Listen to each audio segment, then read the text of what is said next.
Hi friends అందరికీ. ఈ మధ్యన మెగా ఫ్యామిలీ అన్న అలాగే మెగా కుటుంబం అన్నా కూడా విషయం చెప్పడానికి ముందు రెడీగా ఉంటున్నారనమాట. వాళ్ళది ఏం దొరుకుద్దా చూద్దాం, అసలు ఏం చేస్తారో చూద్దాం అనే విధంగా మరి ఇండస్ట్రీలో సైతం మొదలైపోయారు.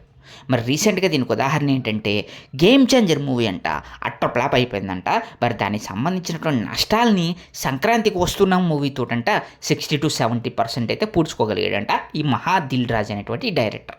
మరి రామ్ చరణ్ గారు కానీ మూవీ టీం కానీ ఎవ్వరు ఫోన్ కూడా చేయలేదంటే ఈయనకి నష్టపోతే మరి అసలు ఇంకేమనాలి.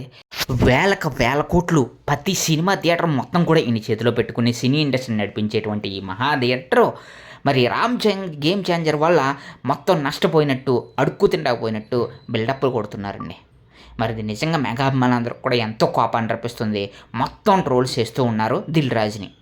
మరి ఈ ఇష్యూ మీద మీ అభిప్రాయం ఏంటి? కామెంట్ సెక్షన్లో కామెంట్ చేసి వెంటనే మా ఛానల్ సబ్స్క్రైబ్ చేసుకోండి ఫ్రెండ్స్.